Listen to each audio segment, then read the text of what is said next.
Hi, and welcome to the show. Subscribe at kevinmd.com/podcast. Today we welcome Taylor Christensen. He's an internal medicine physician and health policy researcher. Today's Kevin MD article is How to Structure Financial Incentives in Our Healthcare System. Taylor, welcome to the show. Thanks, Kevin. It's nice to be here. So let's start by briefly sharing your story and journey. Well, in undergrad, decided, probably typical of most physicians, like science, want to help people. And so I decided I'd be pre-med, but I got some really good pre-med advice that the counselor said you should choose a focus, a major that you enjoy because you'll get better grades. And if it's not a basic sciences, then you'll have a more diverse application for med school. So I said, well, I'm working for the startup company. That's really interesting. I'm going to try out business for my major.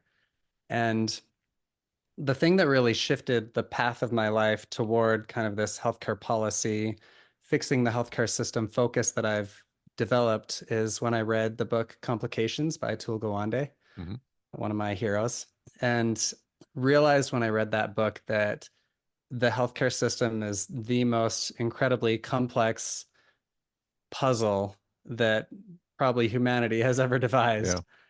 And so based on that, it just like it sucked me in. I totally wanted to figure out what's wrong with the healthcare system. And for a while, I actually toyed with going into healthcare consulting, but I decided I still wanted to help people individually, directly as a physician. And so I ended up moving forward with going into medicine, but I shifted my focus and my major to business strategy. And that was so that I could get a big picture, broad understanding of the healthcare system, because that's what you focus on in business strategy. You're looking at industries and how they work. So that was kind of the main events, I guess, that shaped the direction that my career took. And then I actually, when I went to med school, the med school I chose specifically, Case Western, they had an MD PhD program in health policy. So I started there. And then sadly, right when I was about to start my PhD years, I'd already done PhD classes the first years of med school.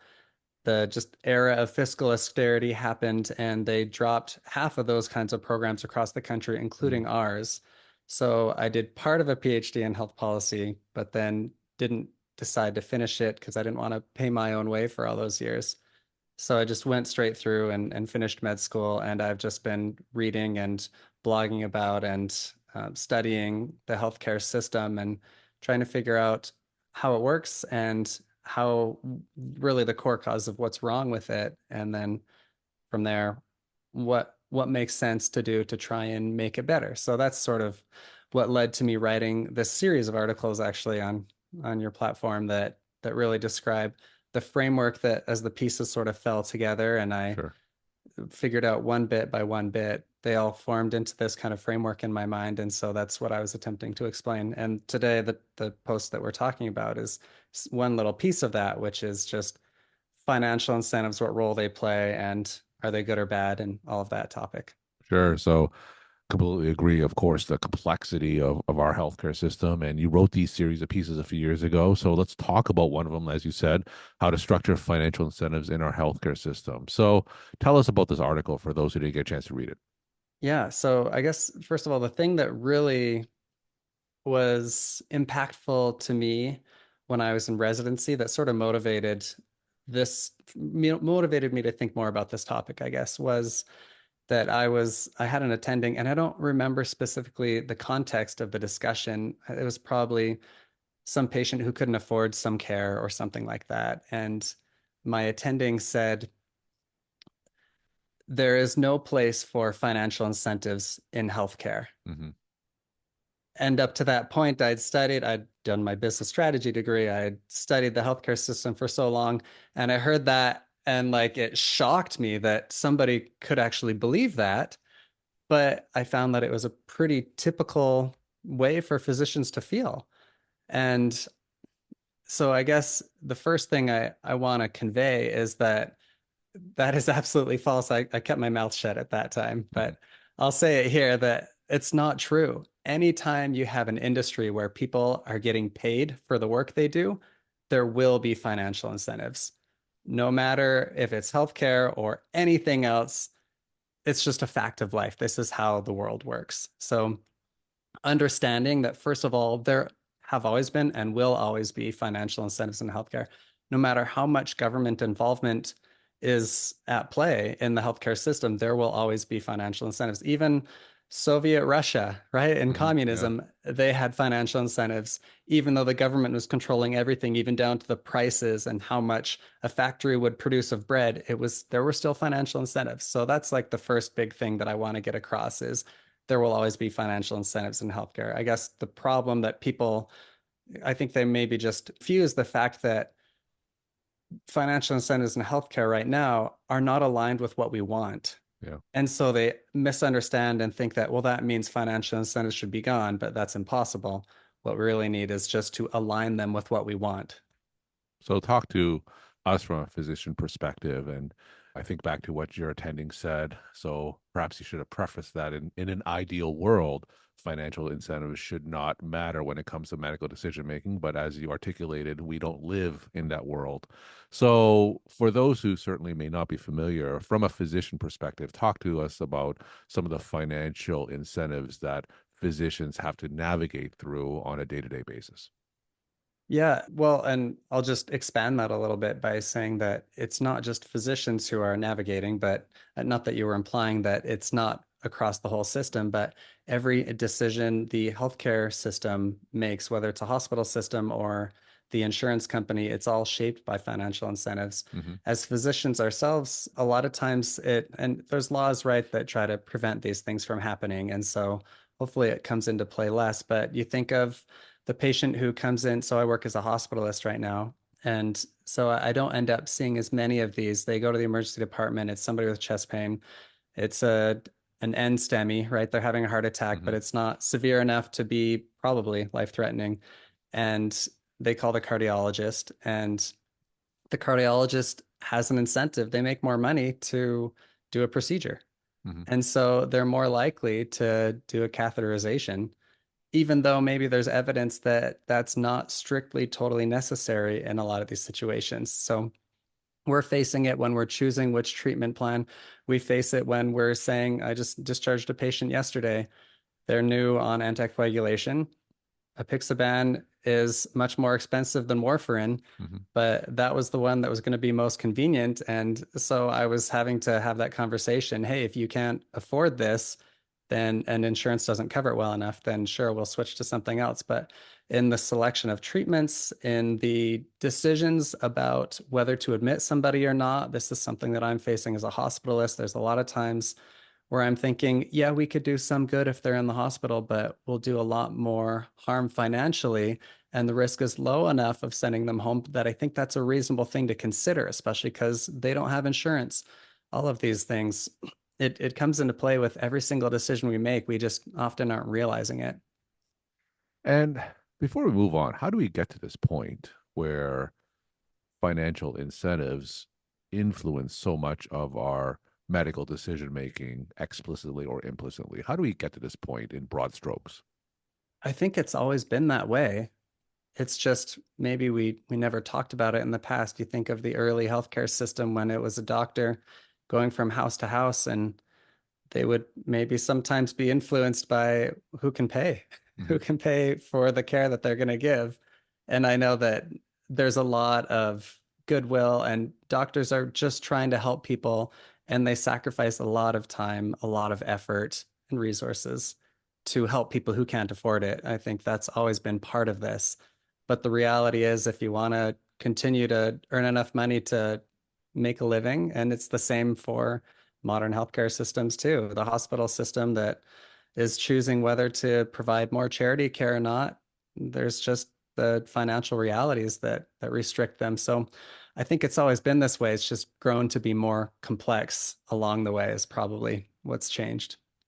You talked earlier about how that attending didn't want to necessarily admit that financial incentives were present in everyday medicine. And that was years ago. What's it like today? Because we've certainly talked a lot about healthcare policy and the influence of policy on KevinMD and on this podcast. And I've been certainly running KevinMD for more than 20 years now. So is it any better today from what you observe? Do you feel like there's a more explicit discussion on some of the economics and financial incentives in medicine today? In some ways, yes. I think that there has been more acknowledgement. I mean, the discussion that comes to mind immediately right now is just this idea of medications are too expensive, especially as GLP-1s become so popular Hmm. and are bankrupting so many maybe state insurance agencies or state insurance plans. So it's becoming more acknowledged, but I don't think we've gotten any better understanding of what to do about financial incentives. And that's what I write about in this article. Really, I mean, this is just straight basic business 101 that, oh, I guess, first of all, understanding what is a financial incentive. And then from there, you can understand the levers you have to kind of change those. So if it's all right, I want to jump into that. Yeah. And first of all, recognize that the profit of a company, or if you're talking about a nonprofit company, it's called surplus, but it's still the same thing. Whether you're for profit or nonprofit, you want that profit or surplus because this is what allows you to stay in business, to reinvest. And that profit is calculated by revenues minus costs. Hmm. And so I guess the connection that I want to make clear is that the financial incentive is whatever leads to greater profit in a company. If a company makes not just makes more money, but gets to keep more money because their revenues rise more than their costs, then that's where they go. That's what they want. So, what we need to do is find a way to get healthcare companies, whether it's hospitals, insurers, whatever, to earn more money when they do what we want them to do for patients, which generally is to provide high value care. And by high value, I mean good bang per buck, good Hmm. quality for a reasonable price, or amazing quality for a not crazy high price. It doesn't matter what price point you're talking, but it has to be great quality for that price. That's what we want them to provide for patients. And so when we're trying to figure out how to achieve that and get them to make more money for doing that high quality care, or I guess high quality insurance coverage, if you're talking insurance agencies here, the only way to get them to make more money when they do a good job is either to lower their costs or raise their revenues when they're doing that. And there's not really an easy way to lower costs. They're already trying to purchase things for as cheaply as they can. That cost minimizing is always in effect with Hmm. businesses. So we're looking at how do we raise their revenues to when they're doing a good job. And revenues, there's actually two different pieces of that. There's the thing that you're selling and how many of those that you're selling. So Hmm. price times the quantity equals how much revenue you Sure. make. And what we've tried to do, which is really frustrating for me, is we've tried to say, well, if you do good, high quality care, high value care, let's raise your price by giving you a bonus Yeah. for having good quality. And what does that do? It raises their price, which, if you go back to we want them to provide high value, quality divided by price, when you raise the price, it means you've just lowered their value.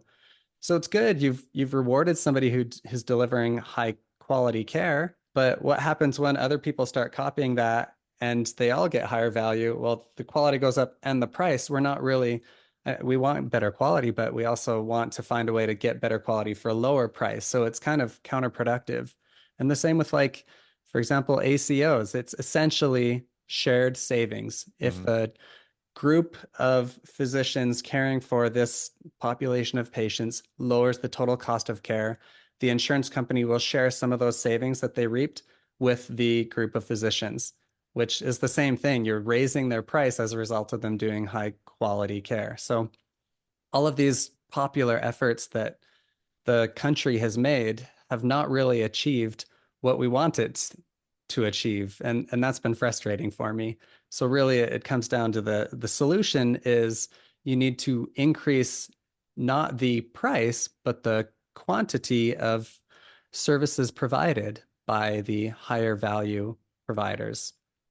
So I want to unpack that and make sure it's clear. Yeah, yeah.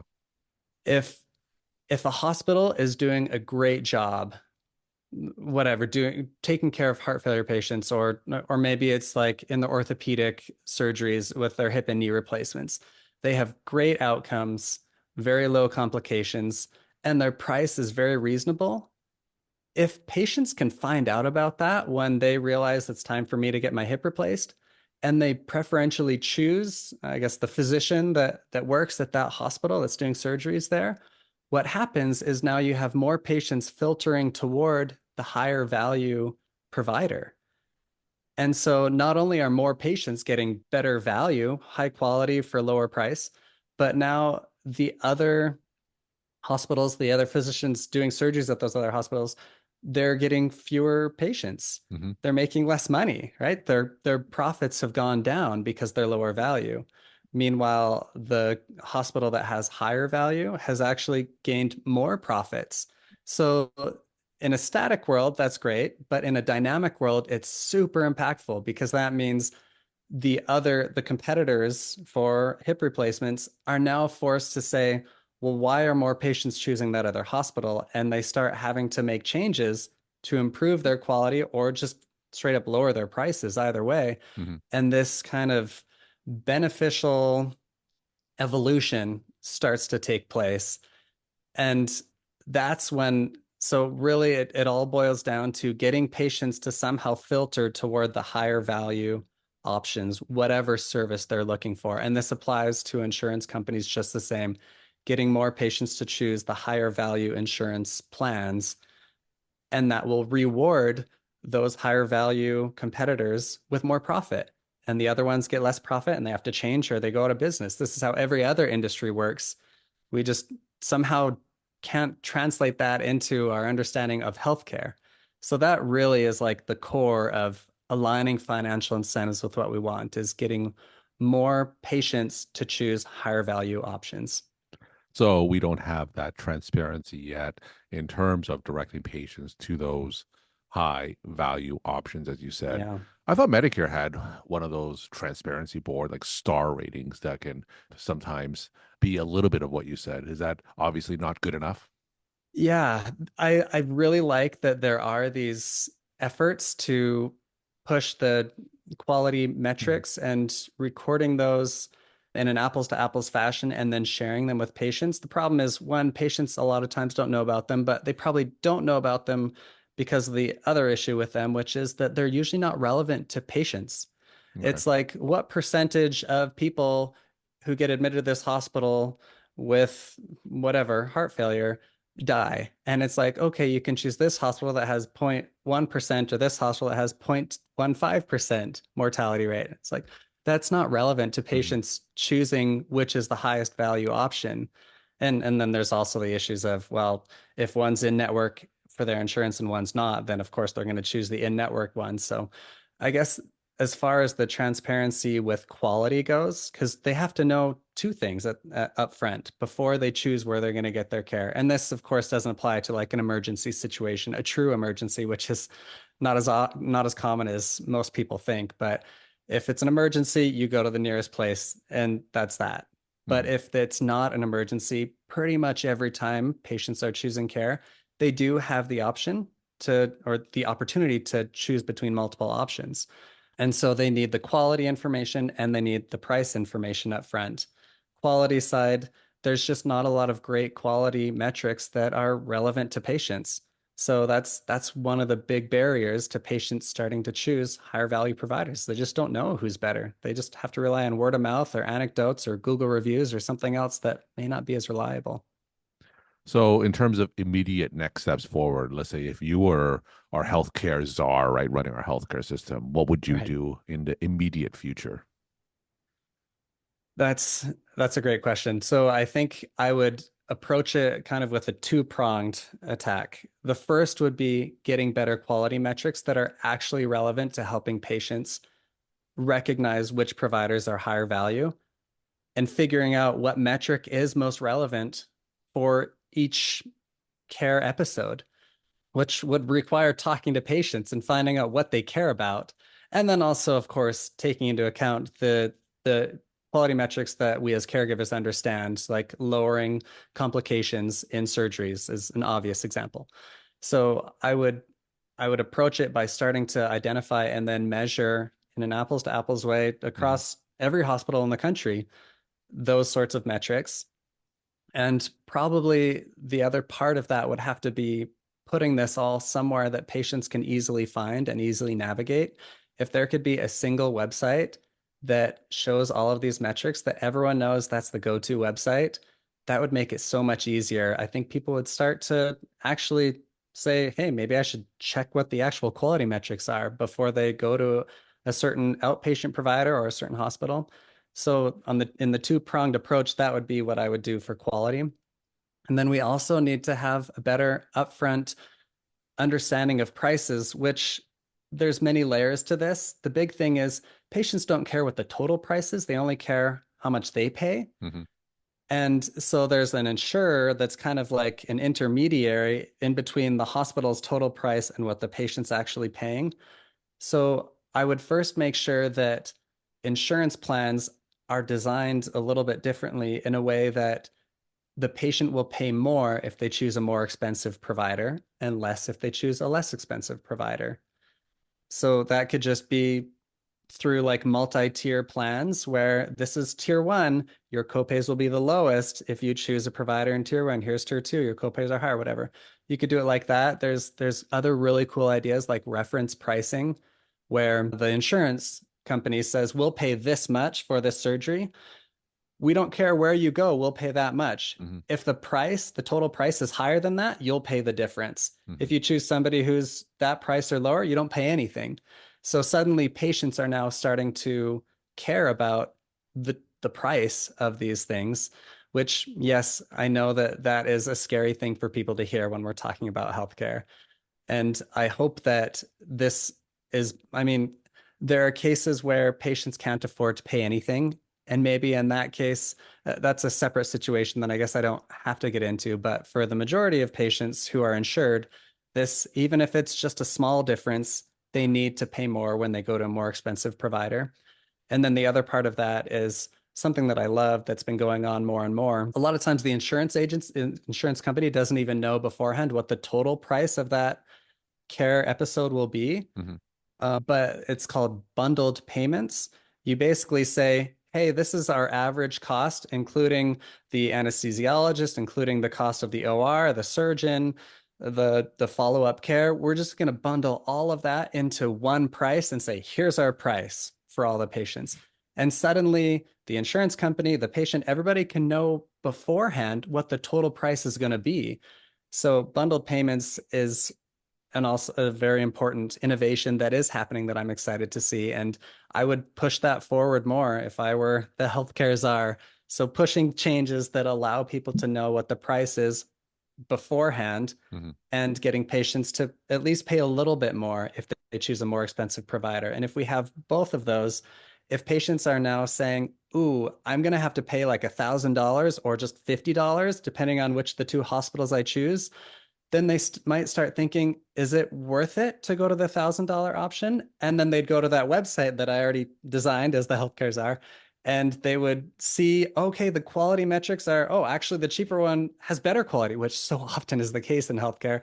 And then suddenly what you see is tons of people start choosing that lower priced option. And that's when the hospital that's more expensive says, oh, we need to change. We need to lower our prices or we need to improve our quality somehow. And that normal evolution toward higher value starts to take place in healthcare, just like it does in every other industry that we have, pretty much. We're talking to Taylor Christensen, internal medicine physician, health policy researcher. Today's KevinMD article is How to Structure Financial Incentives in Our Healthcare System. Taylor will end with some of your brief take-home messages to the KevinMD audience. Sure. So I guess the first thing is I want physicians to understand, and all care workers really, that financial incentives are a part of healthcare and they always will be. No matter if we have a UK style government or UK style system, fully government run, or whether we have some imaginary, very libertarian system across the board, financial incentives will exist. And the problem that we have with them isn't that they exist, it's that they are not aligned with what we want. So that's the first thing is we got to accept that they exist in our healthcare system and always will. And then the second thing is once we've accepted that, then we can move forward to, from a systems perspective, understanding what they are and how to align them with what we want.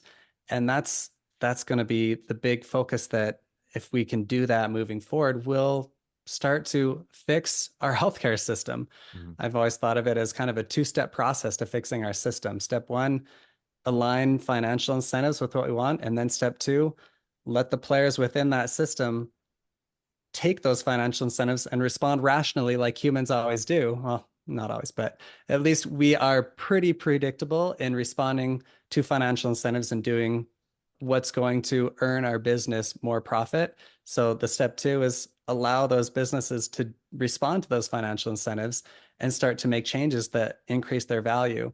And then I guess the last thing I want to say and leave with your audience is that we as physicians especially are the worst offenders, but I think a lot of caregivers who work in healthcare do the same thing because we're so highly trained and educated in this field. We think that that makes us an expert also on what's wrong with the system. We see from our narrow vantage point what's wrong.